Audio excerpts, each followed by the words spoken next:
Hello everyone, welcome back to Suksham Ma'am ki classes. Today we are going to solve the latest uploaded English booklet of class 10th and it is available on your PSEB Educare app. So let's start. Read the following passage and answer the questions.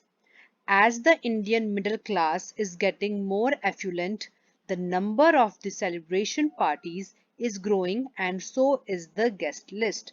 ਹੁਣ ਬੱਚਿਓ ਕਹਿ ਰਹੇ ਨੇ ਕਿ Indian middle class ਅੱਜਕੱਲ ਕਾਫੀ effluent means wealthy ਪੈਸੇ ਵਾਲਾ ਹੋ ਰਿਹਾ ਹੈ ਜਿਹਦੇ ਕਾਰਨ ਨੰਬਰ ਆਫ ਸੈਲੀਬ੍ਰੇਸ਼ਨ ਪਾਰਟੀਆਂ ਵੀ ਵਧ ਰਹੀਆਂ ਨੇ ਤੇ ਸਾਡੀ ਗੈਸਟ ਦੀ ਲਿਸਟ ਵੀ ਲੰਬੀ ਹੋ ਰਹੀ ਹੈ. We have functions for birthday celebration, first birthday celebration, engagements, marriages, promotion, 16th birthdays, marriage jubilees and even retirement parties. ਹੁਣ ਪਹਿਲੇ ਬਹੁਤ ਘੱਟ functions ਹੁੰਦੇ ਸੀ whereas ਅੱਜ ਦੀ date ਵਿੱਚ there are lots of functions ਜਿਵੇਂ ਤੁਹਾਡੀ birthday celebration ਹੋ ਗਈ, first birthday celebration, engagement, शादी, कोई promotion करनी है, sweet 16th birthday है, marriage jubilee है, 25वीं सालगिरह, 50th jubilee, retirement party and so on. Lots of people get invited to each of these. ਤੇ ਹਰ ਪਾਰਟੀ ਵਿੱਚ ਕਾਫੀ ਲੋਕਾਂ ਨੂੰ ਸੱਦਾ ਦਿੱਤਾ ਜਾਂਦਾ ਹੈ, ਇਨਵਾਈਟ ਕੀਤਾ ਜਾਂਦਾ ਹੈ. Just inviting people to such celebrations is not a problem. ਲੋਕਾਂ ਨੂੰ celebration ਲਈ invite ਕਰਨਾ ਕੋਈ problem ਨਹੀਂ ਹੈ because if a person eats at one place, she would save food, she would have eaten somewhere else. ਹੁਣ ਕਿਉਂਕਿ ਜੇ ਬੰਦਾ ਕਿਤੇ ਖਾਣਾ ਖਾ ਰਿਹਾ ਹੈ ਜੇ ਉਹ ਇੱਥੇ ਨਹੀਂ ਖਾ ਰਿਹਾ ਤੇ ਕਿਤੇ ਹੋਰ ਤੇ ਖਾਏਗਾ ਹੀ. ਫॉर एग्जांपल ਜੇ ਉਹ ਪਾਰਟੀ 'ਚ ਖਾਣਾ ਖਾ ਰਿਹਾ ਆ ਕੇ ਇਹਦਾ ਮਤਲਬ ਕਿ ਉਹਨੇ ਜੋ ਘਰ ਖਾਣਾ ਬਣਾਉਣਾ ਸੀ ਉਹ ਸੇਵ ਹੀ ਹੋਇਆ ਨਾ. So it's not a problem ਕਿ ਲੋਕੀ ਪਾਰਟੀ 'ਚ ਆ ਕੇ ਖਾਣਾ ਖਾ ਰਹੇ ਨੇ. The problem is ਹੁਣ ਪ੍ਰੋਬਲਮ ਕੀ ਹੈ? There is no RSVP. ਇੱਥੇ ਕੋਈ RSVP ਨਹੀਂ ਹੁੰਦਾ. RSVP ਕੀ ਹੁੰਦਾ ਬੱਚਿਓ? Which is a French abbreviation that stands for Reply If You Please Culture in India. ਹੁਣ ਜੇ ਤੁਸੀਂ ਇੱਕ ਵਿਆਹ ਦਾ ਕਾਰਡ ਫੜੋਗੇ ਉੱਥੇ ਸਾਈਡ ਵਿੱਚ ਲਿਖਿਆ ਹੁੰਦਾ ਹੈ RSVP ਥੱਲੇ ਫੈਮਿਲੀ ਦਾ ਨਾਮ ਹੁੰਦਾ ਹੈ. ਹੁਣ ਉਸ RSVP ਦਾ ਮਤਲਬ ਹੈ ਰਿਪਲਾਈ ਇਫ ਯੂ ਪਲੀਜ਼ ਕਿ ਸਾਡੀ ਇਨਵੀਟੇਸ਼ਨ ਦਾ ਤੁਸੀਂ ਰਿਪਲਾਈ ਕਰੋ ਜੇ ਤੁਸੀਂ ਕਰਨਾ ਚਾਹੁੰਦੇ ਹੋ. ਮੋਸਟਲੀ ਲੋਕਾਂ ਨੂੰ ਨਹੀਂ ਪਤਾ ਹੁੰਦਾ ਹੈ ਕਿ RSVP ਦਾ ਮੀਨਿੰਗ ਕੀ ਹੈ.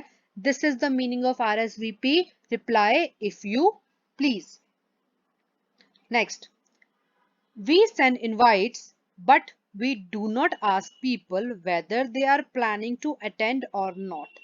ਅਸੀਂ ਲੋਕਾਂ ਨੂੰ ਇਨਵੀਟੇਸ਼ਨਸ ਤਾਂ ਭੇਜ ਦਿੰਨੇ ਆ ਬਟ ਅਸੀਂ ਲੋਕਾਂ ਨੂੰ ਪੁੱਛਦੇ ਨਹੀਂ ਆ ਕਿ ਤੁਸੀਂ ਪਲਾਨ ਕਰ ਰਹੇ ਹੋ ਆਉਣ ਦਾ ਕਿ ਨਹੀਂ. The host does not get any feedback and has a vague idea of how many people will show up.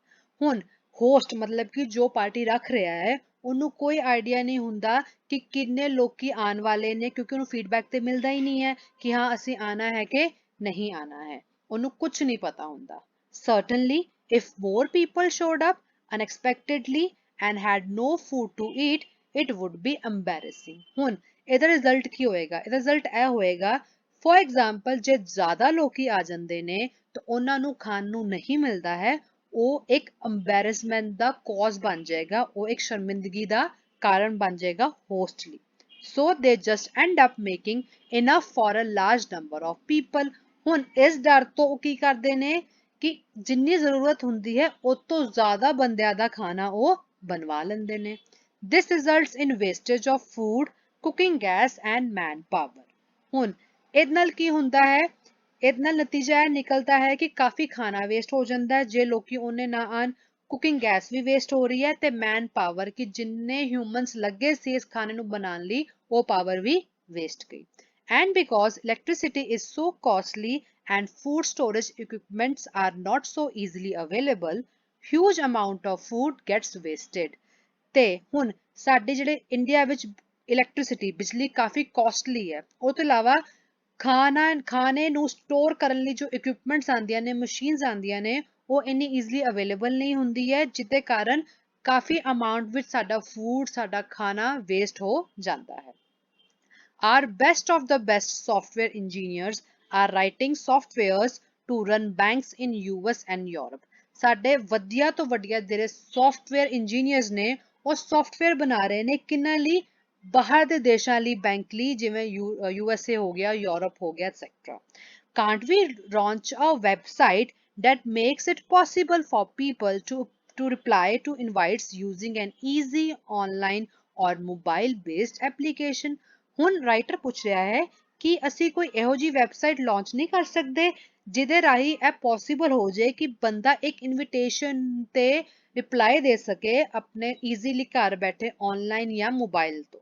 ਠੀਕ ਹੈ, yes we need this one change in our culture। ਹਾਂ, ਸਾਡੇ ਕਲਚਰ ਵਿੱਚ ਇਹ ਇੱਕ ਚੇਂਜ ਜ਼ਰੂਰ ਹੋਣਾ ਚਾਹੀਦਾ ਹੈ, replying to invites and confirming whether we can make it to the celebration or not।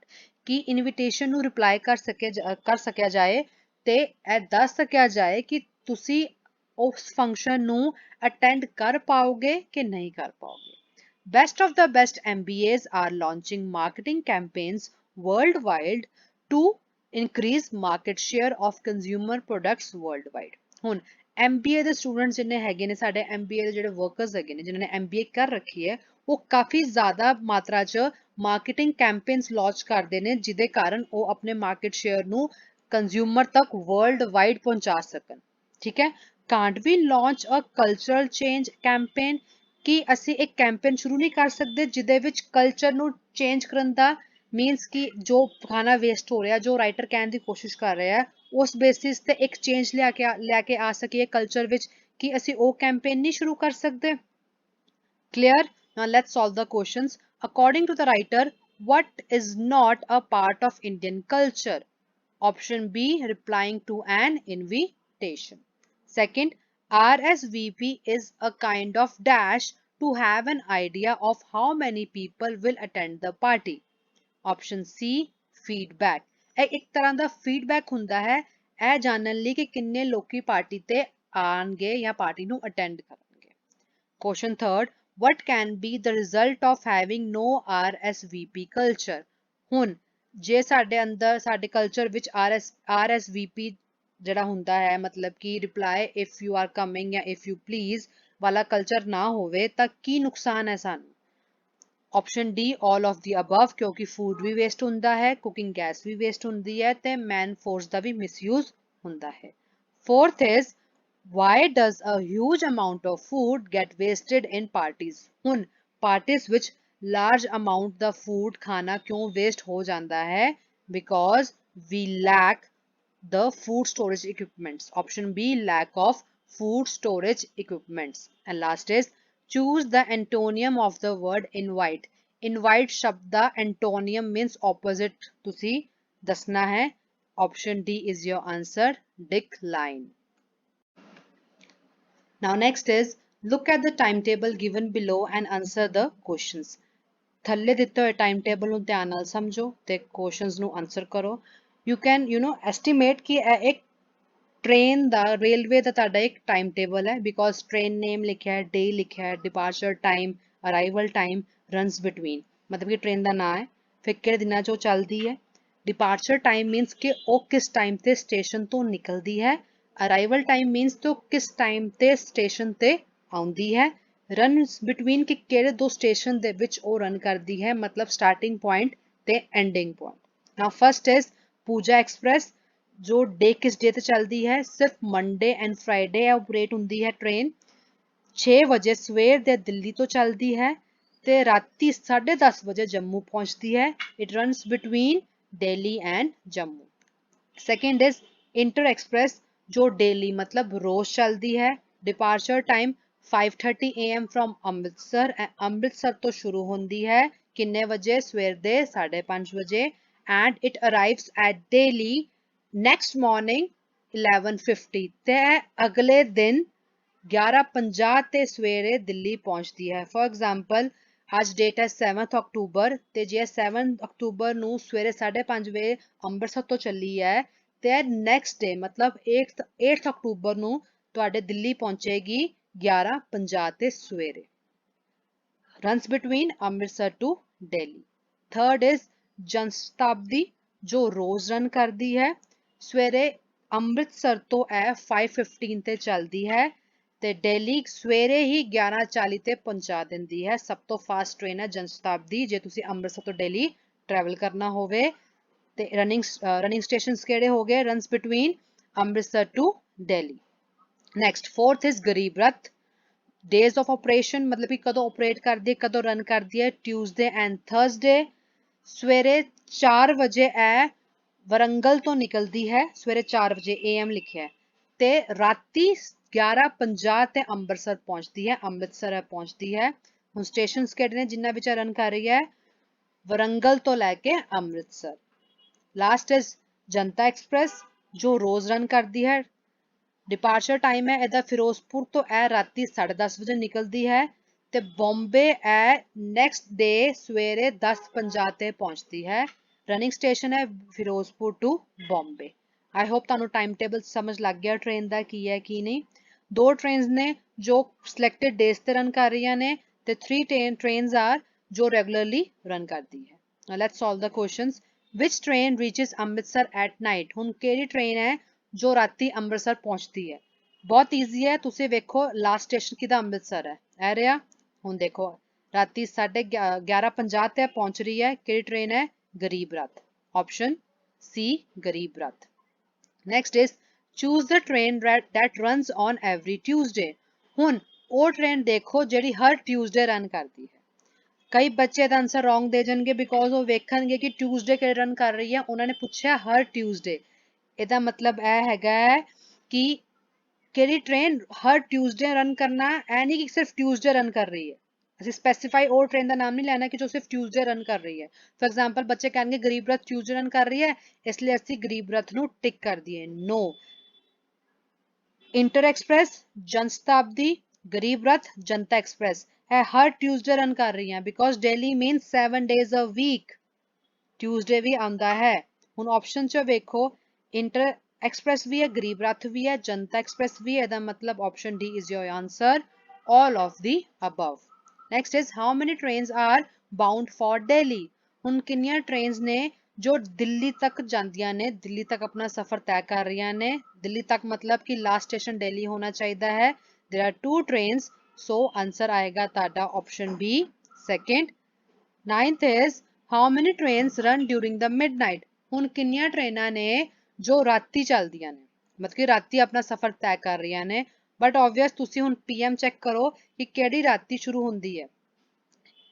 एक ही है जो PM से शुरू हो रही है, विच इज जनता एक्सप्रेस। एक ही ट्रेन है, तो option 1 is your answer. And last is which train takes the longest time to arrive at its destination? हुण ओह किहड़ी ट्रेन है जो सब तो लंबा समय लैंदी है ट्रैवल करते समय, मतलब अपनी डेस्टिनेशन ते पहुंचण लई। हुण तुसीं सिर्फ ट्रेन्स ते टाइमिंग कैलकुलेट करने हैं, सिंपल है। हुण सब तो थल्ले मैनूं जद तक लग रहा है कि पहला ਅਸੀਂ ਵੇਖਦੇ ਹਾਂ जनता एक्सप्रेस ਦਾ बिकॉज ਇਹ ਰਾਤੀ 7:30 ਵਜੇ ਚੱਲ ਰਹੀ ਹੈ ਤੇ ਸਵੇਰੇ 10:50 ਤੇ ਪਹੁੰਚ ਰਹੀ ਹੈ, ਰਾਈਟ। 7:30 ਰਾਤ ਦੇ ਲੈ ਕੇ 7:30 ਸਵੇਰੇ ਹੋ ਗਏ 12 ਘੰਟੇ, ਪਲੱਸ ਅਸੀਂ ਕਰਾਂਗੇ 8:30, 9:30, 10:30, 10:50, it takes around 15 hours something। ਹੁਣ ਅਗਲੀ ਦੇਖੋ ਜੋ ਹੈ ਉਹ ਹੈ ਇਹ ਵਾਲੀ ਇੰਟਰ ਐਕਸਪ੍ਰੈਸ ਜੋ ਸਵੇਰੇ 5:30 ਵਜੇ ਚੱਲ ਰਹੀ ਹੈ ਤੇ अगले दिन सवेरे मतलब कि लगभग 12 बजे तक उत्थे पहुंच रही है। ते यही है लॉन्गेस्ट टाइम बिकॉज 12:30 टू शामी तुसी अगले दिन सवेरे करते हो तो 24 घंटे हो जाते ने, ठीक है। तो नैक्सट फिर मॉर्निंग टाइम तुसी 12 बजे तक करते हो तो काफ़ी टाइम है ला रही है। ਇਹਦਾ मतलब इंटर एक्सप्रेस ਤੁਹਾਡਾ आंसर है option B. Read the below given poster carefully and answer the questions। इस पोस्टर ਨੂੰ ਧਿਆਨ ਨਾਲ ਸਮਝੋ ਤੇ ਉਸ ਤੋਂ ਬਾਅਦ ਲਿਖੇ ਹੋਏ ਕੁਐਸਚਨਸ ਨੂੰ ਅਸੀਂ ਆਨਸਰ ਕਰਨਾ ਹੈ। ਪਲੇਇੰਗ ਵਿਦ them presents, ਹੁਣ ਜੋ ਇਹਦੇ ਹੋਸਟ ਨੇ ਉਹਨਾਂ ਦਾ ਨਾਮ ਹੈ ਪਲੇਇੰਗ ਵਿਦ them, ਠੀਕ ਹੈ। The book fair little edition, the coolest pre-owned and new imported books for kids 0 to 10 years। pre-owned means ਬੱਚੋ second hand, ठीक है। ਹੁਣ ਨਿਊ ਇੰਪੋਰਟਡ ਬੁੱਕਸ ਤੁਹਾਨੂੰ ਪਤਾ ਹੈ ਜੋ ਨਵੀਂ ਹੈ ਤੇ ਇੰਪੋਰਟ ਕੀਤੀ ਗਈ ਹੈ, ਮਤਲਬ ਕਿ ਲਿਆਈ ਗਈ ਹੈ ਬਾਹਰੋਂ। ਹੁਣ ਬੱਚਿਆਂ ਦੇ ਕਿਹੜੇ ਏਜ ਗਰੁੱਪ ਦੇ ਬੱਚਿਆਂ ਲਈ ਹੈ? 0 to 10 years ਦੇ ਗਰੁੱਪ ਲਈ ਹੈ। with quality so good and prices as cheap as chips, you can't blame us if we end up in a book rot। ਹੁਣ ਉਹ ਕਹਿ ਰਹੇ ਨੇ ਕੁਆਲਿਟੀ ਇੰਨੀ ਅੱਛੀ ਹੈ ਤੇ ਪ੍ਰਾਈਸ ਇੰਨਾ ਸਸਤਾ ਹੈ ਜਿਵੇਂ ਤੁਸੀਂ ਚਿਪਸ ਬਾਏ ਕਰਨ ਜਾਂਦੇ ਹੋ ਉਹਨੇ ਨਾਲ ਹੀ ਓਨਾ ਹੀ ਚੀਪ ਉਹ ਪ੍ਰਾਈਸ ਹੈ। ਤੁਸੀਂ ਸਾਨੂੰ ਬਲੇਮ ਨਹੀਂ ਕਰ ਸਕਦੇ ਕੱਲ ਨੂੰ ਜੇ ਉੱਥੇ ਕਿਤਾਬਾਂ ਲਈ ਲੜਾਈ ਹੋ ਜਾਏ। ਠੀਕ ਹੈ। ਹੁਣ ਡੇਟ ਦੱਸ ਰਹੇ ਨੇ 21st 22nd and 23rd October 2016 2 PM onwards at Play Gym ਕਲਿਆਣ ਨਗਰ ਤੇ ਕੰਟੈਕਟ ਨੰਬਰ ਉਹਨਾਂ ਨੇ ਤੁਹਾਨੂੰ ਦੇ ਰੱਖੇ ਨੇ। ਫੇਸਬੁੱਕ ਗਰੁੱਪ ਵੀ ਦੱਸਿਆ ਹੈ ਉਹਨਾਂ ਨੇ ਕਿ ਸਾਡਾ ਫੇਸਬੁੱਕ ਗਰੁੱਪ ਹੈ with the name of playing with them। I hope ਤੁਹਾਨੂੰ ਸਮਝ ਲੱਗ ਗਿਆ ਬਹੁਤ ਈਜ਼ੀ ਹੈ ਕੁਝ ਜ਼ਿਆਦਾ ਟਫ ਜਾਂ ਡਿਫਿਕਲਟ ਨਹੀਂ ਸੀ ਟੂ ਦਾ ਪੁਆਇੰਟ ਹੀ ਗੱਲ ਕੀਤੀ ਹੋਈ ਹੈ। Now let's solve the question. The word little addition refers to ਹੁਣ little addition ਤੋਂ ਕੀ ਭਾਵ ਹੈ? Answer is D, limited books. Next is why could the books cause a book riot? कि ਉੱਥੇ books ਦੇ ਕਾਰਨ ਲੜਾਈ ਕਿਉਂ ਹੋ ਸਕਦੀ ਹੈ? Because option C due to their low prices। ਇੰਨੀ ਵਧੀਆ ਚੀਜ਼ ਇੰਨੇ ਘੱਟ ਰੇਟ 'ਚ ਮਿਲਦੀ ਪਈ ਹੈ ਉੱਥੇ ਖੂਬ ਮਾਰਾ ਮਾਰੀ ਜਾਂ ਖਿੱਚਾ ਤੂ ਹੋ ਸਕਦੀ ਹੈ ਕਿਤਾਬਾਂ ਲਈ। Next, pre-owned books means pre-owned ਤੋਂ ਕੀ ਭਾਵ ਹੈ? Second hand books। 14th, complete the given sentence by choosing the correct idiom। I bought this dress from a street market. It was dash। Option C, as cheap as chips। ਤੁਸੀਂ ਤਦ ਹੀ press ਕਰੋਗੇ ਨਾ ਕਿ ਤੁਹਾਨੂੰ ਸਸਤੇ 'ਚ ਕੋਈ ਵਧੀਆ ਚੀਜ਼ ਮਿਲ ਜਾਏ। Next, what kind of books were not available in the bookshop? ਹੁਣ ਕਿਹੋ ਜਿਹੀਆਂ books बुक शॉप च बुक फेयर च सॉरी अवेलेबल नहीं है? Option D, expensive। Next is read the following passage and answer the questions that follows। I entered the second class compartment and took a corner seat। ਹੁਣ ਜੋ writer ਹੈ ਉਹ ਕਹਿ ਰਿਹਾ ਹੈ ਕਿ ਮੈਂ ਸੈਕਿੰਡ ਕਲਾਸ ਕੰਪਾਰਟਮੈਂਟ ਵਿੱਚ ਗਿਆ ਤੇ ਆਪਣੀ ਕਾਰਨਰ ਦੀ ਸੀਟ ਤੇ ਜਾ ਕੇ ਬਹਿ ਗਿਆ। A few minutes later a large noisy family rushed in and spread themselves all over the compartment। ਕੁਝ ਸਮੇਂ ਬਾਅਦ ਉੱਥੇ ਇੱਕ ਫੈਮਿਲੀ ਆਈ ਬਹੁਤ ਵੱਡੀ ਤੇ ਨੋਇਸ ਕਰਦੀ ਹੋਈ ਉਹ ਫਟਾਫਟ ਰਸ਼ਨ ਕਰੀ ਅੰਦਰ ਆਈ ਤੇ ਸਾਰੇ ਉਹਨਾਂ ਨੇ ਆਪਣੇ ਆਪ ਨੂੰ ਪੂਰੇ ਕੰਪਾਰਟਮੈਂਟ ਵਿੱਚ ਫੈਲਾ ਲਿਆ। The parents arranged and rearranged their belongings on the luggage racks। ਹੁਣ ਜੋ ਪੇਰੈਂਟਸ ਸੀ ਉਸ ਫੈਮਿਲੀ ਵਿੱਚ ਉਹਨਾਂ ਨੇ ਆਪਣੇ belongings मतलब अपने सूटकेसां ਨੂੰ luggage rack ਦੇ ਉੱਪਰ arrange ਕਰਤਾ। A suitcase fell on the grandmother's feet and she shouted at them। ਹੁਣ ਇੱਕ suitcase ਦਾਦੀ ਮਾਂ ਦੇ ਪੈਰਾਂ ਤੇ ਡਿੱਗ ਗਿਆ ਤੇ ਉਹਨਾਂ ਨੇ ਉਨ ਪੇਰੈਂਟਸ ਤੇ ਸ਼ਾਊਟ ਕੀਤਾ। The children quarreled and the baby cried। ਹੁਣ ਜੋ ਬੱਚੇ ਸੀਗੇ ਉਹ ਦੂਜੇ ਨਾਲ ਲੜਦੇ ਪਏ ਸੀ ਤੇ ਇੱਕ ਬੱਚਾ ਬੇਬੀ ਮਤਲਬ ਕਿ ਗੋਦੀ ਚੁੱਕਿਆ ਬੱਚਾ ਇੱਕ ਰੋ ਰਿਹਾ ਸੀ। Suddenly the whistle blew and with much clanging and groaning the train moved out of the station। ਜੰਜੀ ਤੁਹਾਡੀ ਟ੍ਰੇਨ ਦੀ ਵਿਸਲ ਵੱਜੀ ਤੇ ਟ੍ਰੇਨ ਦੀ ਆਵਾਜ਼ ਜੋ ਆਉਂਦੀ ਹੈ ਟਾਇਰਾਂ ਦੀ ਉਹ ਸਾਊਂਡ ਆਉਣ ਲੱਗ ਪਈ ਤੇ ਟ੍ਰੇਨ ਸਟੇਸ਼ਨ ਤੋਂ ਨਿਕਲ ਗਈ। It soon gathered speed and rushed on through the night। ਤੇ ਉਹਨੇ ਤੇਜ਼ੀ ਆਪਣੀ ਫੜ ਲਈ ਸਪੀਡ ਆਪਣੀ ਜਿਹੜੀ ਉਹਦੀ ਰੈਗੂਲਰ ਸਪੀਡ ਹੁੰਦੀ ਹੈ ਜਿਹਦੇ ਵਿੱਚ ਉਹ ਚੱਲਦੀ ਹੈ ਫਟਾਫਟ ਉਹਨੇ ਆਪਣੀ ਸਪੀਡ ਫੜੀ ਤੇ ਉਹ ਰਾਤ ਨੂੰ ਨਿਕਲ ਗਈ ਆਪਣੇ ਸਫ਼ਰ ਦੇ ਵਿੱਚ। My companions opened large tiffin carriers and settled down to their meals। ਹੁਣ ਜੋ ਮੇਰੇ ਕੰਪੈਨੀਅਨ ਸੀਗੇ ਉਹਨਾਂ ਨੇ ਆਪਣੇ ਵੱਡੇ ਵੱਡੇ ਟਿਫਨਸ ਖੋਲੇ ਤੇ ਆਪਣੀ ਰੋਟੀ ਖਾਣ ਲਈ ਉਹ ਬਹਿ ਗਏ। But the baby's cries became howls। ਹੁਣ ਜੋ ਬੱਚਾ ਰੋ ਰਿਹਾ ਸੀ ਹੁਣ ਉਹ ਜ਼ੋਰ ਜ਼ੋਰ ਚੀਕਾਂ ਮਾਰ ਕੇ ਰੋ ਰਿਹਾ ਸੀਗਾ। Then the grandmother hung a sari from the chain on the other side of the carriage। ਤੇ ਦਾਦੀ ਨੇ ਕੀ ਕੀਤਾ ਜਿਹੜੀ ਟ੍ਰੇਨ ਦੀ ਚੇਨ ਹੈ ਉੱਥੇ ਸਾੜੀ ਬੰਨਤੀ ਜੋ ਦੂਜਾ ਸਾਈਡ ਉਹਨੇ ਦੂਸਰੀ ਸਾਈਡ ਕੈਰੇਜ ਦੇ ਉੱਪਰ ਟੱਕ ਕਰਤਾ। She put the baby in this cradle and the baby stopped crying almost at once।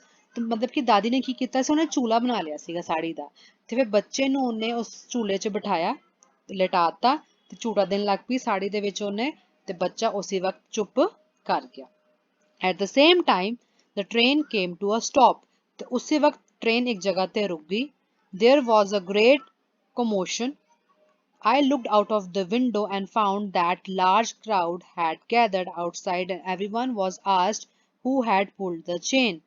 तो ਹੁਣ ਕੀ ਹੋਇਆ ਇੱਕਦਮ ਅਫਲਾ ਤਫੜੀ ਮਚ ਗਈ ਤੇ ਕਹਿੰਦਾ ਮੈਂ ਬਾਹਰ ਵੇਖਿਆ ਕਾਫੀ ਜ਼ਿਆਦਾ ਲੋਕ ਇਕੱਠੇ ਹੋ ਰੱਖੇ ਸੀ ਤੇ ਪੁੱਛ ਰਹੇ ਸੀ ਕਿ ਚੇਨ ਕਿੰਨੇ ਖਿੱਚੀ। Suddenly I saw the grandmother had hung the cradle on the alarming chain. ਤੇ ਅਚਾਨਕ ਮੈਂ ਵੇਖਿਆ ਕਿ ਦਾਦੀ ਅੰਮਾ ਨੇ ਜੋ ਝੂਟਾ ਬਣਾਇਆ ਸੀਗਾ ਉਹ ਉਹਨਾਂ ਨੇ ਅਲਾਰਮ ਚੇਨ ਤੇ ਬਣਾਇਆ ਸੀ। ਹਰ ਟ੍ਰੇਨ ਦੇ ਵਿੱਚ ਇੱਕ ਡੱਬੇ ਵਿੱਚ ਇੱਕ ਚੇਨ ਹੁੰਦੀ ਹੈ ਜੋ ਐਮਰਜੈਂਸੀ ਤੁਸੀਂ ਪੁੱਲ ਕਰਨੀ ਹੁੰਦੀ ਹੈ ਜੇ ਤੁਸੀਂ ਟ੍ਰੇਨ ਰੁਕਵਾਉਣਾ ਚਾਹੋ। ਹੁਣ ਦਾਦੀ ਅੰਮਾ ਨੇ ਉੱਤੇ ਬੰਨਤਾ ਸੀ, ਬੱਚੇ ਦੇ ਵੇਟ ਨਾਲ ਉਹ ਚੇਨ ਖਿੱਚੀ ਗਈ। I smiled, ਮੈਂ ਹੱਸ ਪਿਆ। ਸਿਰਫ ਇੰਨਾ ਹੀ ਪੈਸੇ ਸੀ। Now let's solve the question. Why did the grandmother shout? ਹੁਣ ਦਾਦੀ ਅੰਮਾ ਨੇ ਸ਼ੋਰ ਕਿਉਂ ਮਚਾਇਆ ਸੀਗਾ? Because option C, she was hurt by a piece of luggage. Clanging and groaning in para 3 of the passage referred to. ਹੁਣ ਕਿਹਨੂੰ refer ਕਰ ਰਿਹਾ ਹੈ? Option B, the sound of the moving train ਜੋ ਤੁਹਾਨੂੰ ਮੈਂ ਦੱਸਿਆ ਸੀ। The baby's cries became howl means that the baby started crying loudly. Option A. Why did the grandmother hang a sari from the other wall to the carriage? ਉਹਨਾਂ ਨੇ ਕਿਉਂ hang ਕੀਤੀ ਸੀ? Option B. To make a cradle. 20th. Why did the train come to a stop? ਹੁਣ train ਕਿਉਂ ਰੁਕ ਗਈ ਸੀ? Because someone had pulled the chain. ਕਿਉਂਕਿ ਕਿਸੇ ਨੇ ਗੱਡੀ ਦੀ chain ਖਿੱਚਤੀ C. 21st. Who was responsible for stopping the train? ਹੁਣ ਕੌਣ responsible C? Option C. The grandmother. What is the main purpose of the passage? ਹੁਣ ਇਸ passage 'ਚ main ਕੀ ਦੱਸਣਾ ਚਾਹ ਰਿਹਾ ਹੈ writer ਸਾਨੂੰ? ਕੀ ਬਣੇਗਾ? Option C. To describe the author's journey.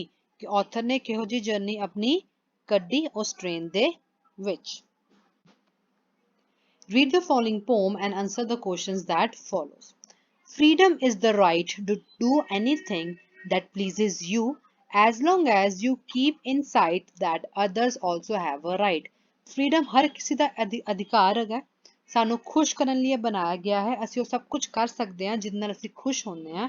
But ਇਹ ਧਿਆਨ ਰੱਖਣਾ ਹੈ ਕਿ ਅਸੀਂ ਕਿਸੇ ਹੋਰ ਦੇ ਰਾਈਟ ਨਹੀਂ ਖਿੱਚ ਰਹੇ ਹਾਂ। Have you the right to kill a cat? ਕੀ ਤੁਹਾਡੇ ਕੋਲ ਅਧਿਕਾਰ ਹੈ ਕਿ ਤੁਸੀਂ ਇੱਕ ਬਿੱਲੀ ਨੂੰ ਮਾਰ ਦਿਓ? Oh no, it's wrong. ਨਹੀਂ, ਇਹ ਗਲਤ ਹੈ। Just consider that the cat has a right to live like you, a right of eating and drinking too. ਤੁਹਾਨੂੰ ਇਹ ਸਮਝਣਾ ਪਏਗਾ ਕਿ ਉਸ ਬਿੱਲੀ ਨੂੰ ਵੀ ਰਾਈਟ ਹੈ ਜੀਣ ਦਾ, ਜਿਵੇਂ ਤੁਸੀਂ ਖਾਂਦੇ ਪੀਂਦੇ ਹੋ ਸੇਮ ਰਾਈਟ ਉਹਦੇ ਕੋਲ ਵੀ ਹੈ। So remember that it's certainly wrong to deprive a nightingale its song. ਹੁਣ ਇਸੇ ਤਰ੍ਹਾਂ ਤੁਸੀਂ ਇੱਕ ਨਾਈਟਿੰਗੇਲ ਬਰਡ ਨੂੰ ਵੀ ਉਹਦੇ ਗਾਣੇ ਗਾਣ ਤੋਂ ਰੋਕ ਨਹੀਂ ਸਕਦੇ ਹੋ। To cheat the poor people as rich men do, to rob the innocents as robbers do, to injure someone to win a race, to despise some and others embrace, to disobey others' order and rule, and drown a swimmer in the pool, and shout and scream like a fool, disrespecting the teacher in the school. So never forget that although you are free, you should think of others, not only me. ਉਹ ਤੋਂ ਇਲਾਵਾ ਕਹਿ ਰਹੇ ਨੇ ਕਿ rich people ਨੂੰ ਕੋਈ right ਨਹੀਂ ਹੈ ਗਰੀਬਾਂ ਨੂੰ ਚੀਟ ਕਰਨ ਦਾ, ਰੋਬਰਸ ਨੂੰ ਵੀ ਕੋਈ ਰਾਈਟ ਨਹੀਂ ਹੈ ਚੋਰੀ ਕਰਨ ਦਾ, ਤੁਹਾਨੂੰ ਕੋਈ ਰਾਈਟ ਨਹੀਂ ਹੈ ਕਿ ਤੁਸੀਂ ਇੱਕ ਰੇਸ ਜਿੱਤਣ ਲਈ ਕਿਸੇ ਨੂੰ ਇੰਜਰ ਕਰ ਦਿਓ, ਕਿਸੇ ਨੂੰ ਦੁੱਖ ਦੇ ਕੇ ਕਿਸੇ ਇੱਕ ਦਾ ਰਾਈਟ ਖਿੱਚ ਕੇ ਤੁਸੀਂ ਦੂਜੇ ਨੂੰ ਦੇ ਦਿਓ। ਤੁਹਾਨੂੰ ਕੋਈ ਹੱਕ ਨਹੀਂ ਹੈ ਤੁਸੀਂ ਕੋਈ ਰੂਲ ਜਾਂ ਕਿਸੇ ਆਰਡਰ ਨੂੰ ਡਿਸਓਬੇ ਕਰੋ, ਜਾਂ ਪੂਲ ਵਿੱਚ ਇੱਕ ਸਵਿਮਰ ਨੂੰ ਤੁਸੀਂ ਡੁਬੋ ਦਿਓ, ਜਾਂ ਬੇਵਕੂਫਾਂ ਵਾਂਗ ਚਿল্ਲਾਣਾ ਸ਼ੁਰੂ ਕਰ ਦਿਓ, ਸਕੂਲ ਵਿੱਚ ਟੀਚਰ ਨੂੰ ਡਿਸਰਿਸਪੈਕਟ ਕਰੋ। ਤੁਹਾਨੂੰ ਇਹ ਯਾਦ ਰੱਖਣਾ ਹੈ ਕਿ ਤੁਸੀਂ ਫ੍ਰੀ ਤੇ ਹੋ, ਬਟ ਇਹਦਾ ਮਤਲਬ ਇਹ ਨਹੀਂ ਹੈ ਕਿ ਤੁਸੀਂ ਦੂਜਿਆਂ ਦੇ ਬਾਰੇ ਨਹੀਂ ਸੋਚੋਗੇ, ਸਿਰਫ ਆਪਣੇ ਬਾਰੇ ਹੀ ਸੋਚੋਗੇ। Now let's solve the questions. What is the poet's belief about animals? ਹੁਣ poet animals ਬਾਰੇ ਕੀ ਸੋਚ ਰਿਹਾ ਹੈ? That option C is your answer. They should also be treated with respect. According to the poet, freedom gives us right to dash. ਹੁਣ ਸਾਨੂੰ freedom ਕੀ ਦਿੰਦੀ ਹੈ? right ਕੀ ਮਿਲਦਾ ਸਾਨੂੰ freedom ਨਾਲ? To do anything justified. ਜੋ justified ਹੈ ਉਹੀ ਕਰਨਾ। To deprive a nightingale its song. This means ਇਹ ਤੋਂ ਕੀ ਭਾਵ ਹੈ ਕਿ nightingale ਤੋਂ ਉਹਦਾ song ਖਿੱਚ ਲੈਣਾ। To rob someone of its rights. ਕਿ ਕਿਸੇ ਤੋਂ ਵੀ ਉਹਦੇ rights ਖਿੱਚ ਲੈਣਾ। What does the line to despise some and embrace and others embrace reflects? ਇਹਦਾ ਮਤਲਬ ਕੀ ਹੁੰਦਾ ਹੈ? ਇਹਦਾ ਮਤਲਬ ਹੁੰਦਾ ਹੈ option C, discrimination. Next, me in the last line refers to. हुण मी दा मतलब की है? ऑप्शन बी द रीडर्स, जो रीड कर रहे, तुसी जो रीड कर रहे हो इस वक्त, मैं जो रीड कर रही हूँ। The poem is mainly about, हुण पोम किदे बारे है? Freedom and others right, option A. A वाला पैसेज मैं ऑलरेडी सॉल्व कर चुकी हूँ। For this you need to check it in the playlist of my NAS comprehension. ठीक है, तुसी उत्थे इनू वेख सकते हो, समझ सकते हो। मैं इनू फिर तो एक्सप्लेन करन च ज़्यादा टाइम नहीं वेस्ट करांगी। इट्स बेटर तुसी उस वीडियो नू उत्थे चेक कर लो। नेक्स्ट अगेन ए वाली वीडियो भी मैं सॉल्व की हुई है, पैसेज में सॉल्व किया हुआ है, वीडियो बना रखी है। Go and check in my playlist NAS based comprehension. Now, read the following passage and answer the questions that follows. Once there was a little boy who had a bad temper. एक बार एक छोटा जिहा मुंडा सीगा जिन्नू बहुत गुस्सा आउंदा सी. His father gave him a bag of nails and told him that every time he lost his temper, he must hammer a nail into the back of the fence. ਹੁਣ ਉਹਦੇ ਪਾਪਾ ਨੇ ਕੀ ਕੀਤਾ, ਉਹਨਾਂ ਨੇ ਉਹਨੂੰ ਇੱਕ ਬੈਗ ਦੇਤਾ ਜਿਹਦੇ ਵਿੱਚ ਕਿਲ ਸੀਗੇ, ਕਿਲ ਹੁੰਦੇ ਨਾ, ਨੇਲਸ ਕਿਲ ਕਹਿੰਦੇ ਨੇ ਉਹਨਾਂ ਨੂੰ। ਹੁਣ ਉਹ ਕਿੱਲਾਂ ਨੂੰ ਉਹਨੇ ਕੀ ਕਿਹਾ, ਜਦੋਂ ਤੈਨੂੰ ਗੁੱਸਾ ਆਂਦਾ ਹੈ ਤੂੰ ਇੱਕ ਕਿਲ ਹੈਮਰ ਦੀ ਮਦਦ ਨਾਲ ਆਪਣੀ ਫੈਂਸ ਦੇ ਪਿੱਛੇ ਉਹਨੂੰ ਠੋਕ ਦਿਓ।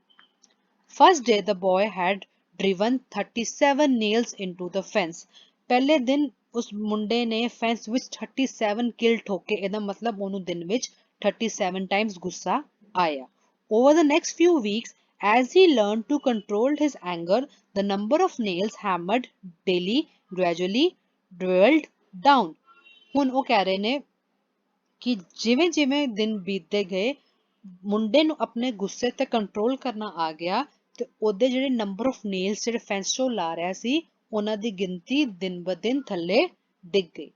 He discovered it was easier to hold his temper than to drive those nails into the fence.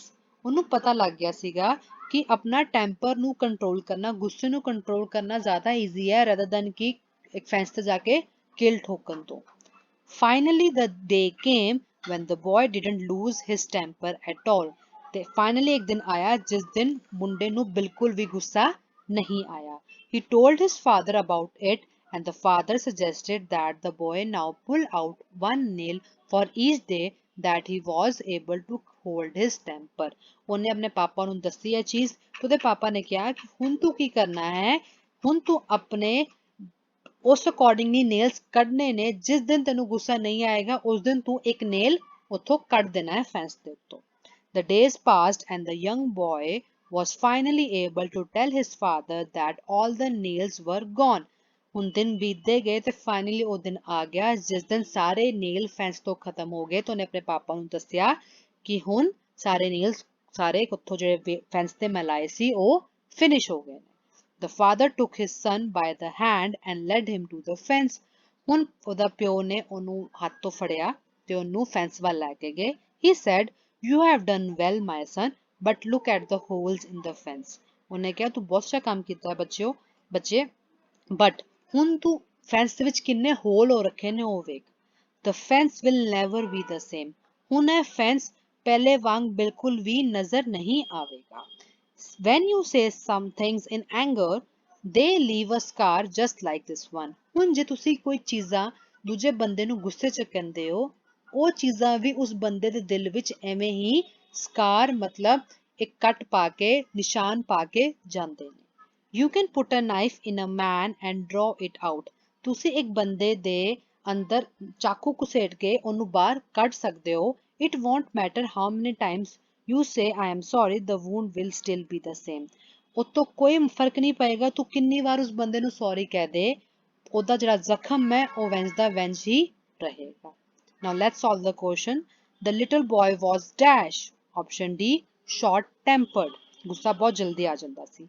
The number of nails hammered into the fence daily gradually decreased because ਹੁਣ number of nails ਕਿਉਂ ਘਟ ਗਏ ਸੀਗੇ? Because the boy learned to control his anger. Which of the following statement is not true? ਹੁਣ ਕਿਹੜੀ statement ਸਹੀ ਨਹੀਂ ਹੈ ਇਸ passage ਦੇ accordingly? ਉਹ ਬਣ ਰਹੀ ਹੈ option C, the father was very angry with the boy after the task was finished. 43rd, The father took his son by the hand and led him to the fence because ਹੁਣ ਉਹਦੇ ਪਾਪਾ ਉਹਨੂੰ fence ਤੱਕ ਕਿਉਂ ਲੈ ਕੇ ਗਏ ਸੀ ਤਾਂ ਕਿ ਉਹਨੂੰ ਉਹ ਵਿਖਾ ਸਕਣ ਕਿ ਕੀ ਇਫੈਕਟ ਹੋਇਆ ਸੀ ਫੈਂਸ ਦੇ ਉੱਪਰ.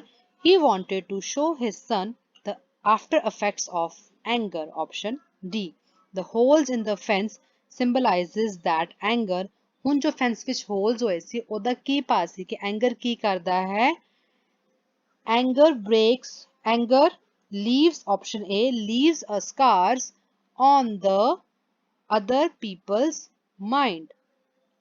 45th, which word in the passage means a physical hurt or injury? ਹੁਣ किस word ਤੋਂ पता चल रहा है कि एक physical hurt होया या injury हुई है. जो passage ਦਿੱਤਾ ਹੋਇਆ है वो है option A, scar. नेक्स्ट है हामागुची वाली स्टोरी है. I have already explained it. Video बनी हुई है. Go and check it out in the playlist. Now next is again mango season ਦਾ ਹੈਗਾ ਹੈ. ਇਹ ਮੈਂ ਕੱਲ ਪਰਸੋਂ ਅਪਲੋਡ ਕੀਤੀ ਸੀਗੀ. ਉਹਦੇ ਵਿੱਚ ਵੀ ਇਹਨੂੰ ਐਕਸਪਲੇਨ ਕੀਤਾ ਹੈ. You can check it out there.